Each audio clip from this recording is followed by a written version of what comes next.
एक और बड़ी खबर है। अरविंद केजरीवाल की ओर से जमानत के लिए दलील दी गई।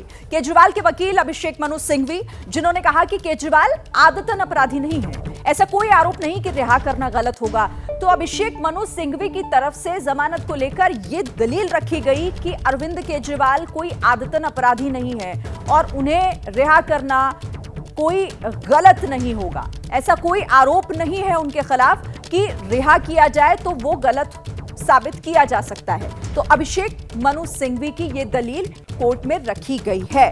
अरविंद केजरीवाल को जमानत मिले, इसकी कोशिश लगातार कोर्ट में की जा रही है, लेकिन इन दलीलों को कितना बल मिलेगा, कोर्ट इसे कैसे देखता है, ये फिलहाल देखना होगा। लेकिन केजरीवाल की तरफ से दलील क्या दी गई है, आपको इस बड़ी स्क्रीन के जरिए विस्तार से समझाने की कोशिश करते हैं कि क्या कहा गया। अभिषेक मनु सिंघवी केजरीवाल के वकील हैं, जिन्होंने कहा कि घोटालों की जांच के दौरान भी सीएम था, अब मुझे काम से रोकना काफी अपमानजनक होगा, इससे क्या जनहित होगा। उन्होंने ये दलील वहां रखी। जज ने कहा कि निश्चित रूप से इससे जनहित जुड़ा हुआ है, हम इसकी इजाजत नहीं दे सकेंगे, इसे खारिज कर दिया कोर्ट ने। फिर वकील की तरफ से कहा गया कि मतलब ऐसा सीएम जिसको सरकार चलाने का अधिकार नहीं, ये पूछा तो उस पर जस्टिस खन्ना ने कहा कि आप इसे जिस भी तरीके से चाहे देख सकते हैं।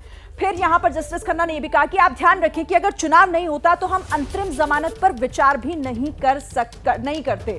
और यहां अभिषेक मनु सिंघवी ने कहा कि मैं वचन दे सकता हूं कि मैं कोई फाइल साइन नहीं करूंगा। दरअसल इस पूरे मामले को लेकर कुछ इस तरीके की तुषार मेहता कह रहे हैं कि बिना विभाग के सीएम हैं, इनके साइन करने का मतलब नहीं है, कोई विभाग नहीं तो फिर साइन कैसे करेंगे। अभिषेक मनु सिंघवी ने कहा कि ऐसा नहीं है, हर दिन 10 फाइल साइन कर रहे थे, उनके पास कई फाइल आ रही थी और वो उस पर साइन भी कर रहे थे।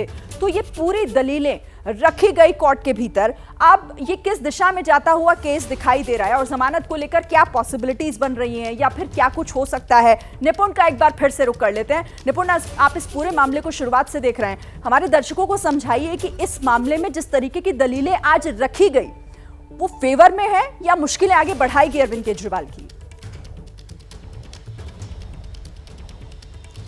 देखिए, गिरफ्तारी के खिलाफ वो यहाँ पर आए हैं और उसकी बहस लंबी चल रही है, अभी और दस्तावेज देखे जाने हैं, वो बहस खत्म नहीं हो पाई है।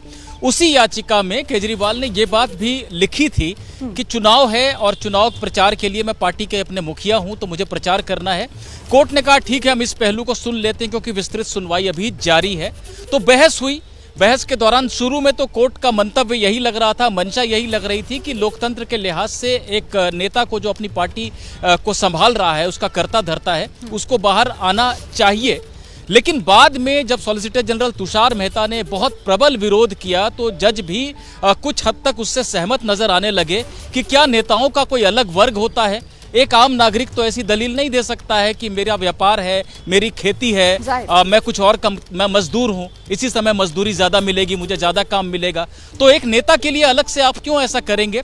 जजों ने हालांकि थोड़ी देर तक जिरह की इस पहलू पर, लेकिन लास्ट में, अंत में उन्होंने यही कहा कि हम सोचेंगे, विचार करेंगे, ये जो सारी बातें हमारे सामने रखी गई हैं।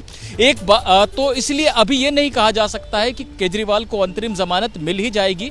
जजों का झुकाव जरूर था इस तरफ शुरू में, लेकिन अगर अंतरिम जमानत मिलेगी भी तो कड़ी शर्तों के साथ मिलेगी, जिसमें से एक शर्त को तो सुप्रीम कोर्ट ने बिल्कुल ही साफ कर दिया है कि चुनाव प्रचार के लिए अगर हम जमानत देंगे तो इसका मतलब ये नहीं होगा कि सीएम की गद्दी भी जाकर संभालने लगें और वहां फाइलों को पहले की तरह देखने लगें। इसकी अनुमति नहीं दी जाएगी, जिसे कि अभिषेक मनु सिंघवी काफी अपमानजनक बता रहे थे, क्योंकि एक स्टैंड लेकर रखा हुआ है कि जेल से भी सरकार चलाएंगे, ये भी करेंगे, वो भी करेंगे। तो एक दिक्कत यहाँ पर जरूर नजर आ रही है। जैसे ही घड़ी का काटा दोपहर 2:30 पे आए, बबीता जी का दिल सास बहू साजिश के लिए मचल जाए।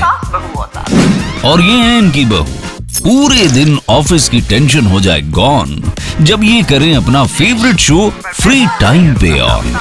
इनकी तरह आप भी देखिए अपना फेवरेट शो अपने टाइम पर और डाउनलोड कीजिए एबीपी लाइव ऐप अपने स्मार्ट टीवी पर।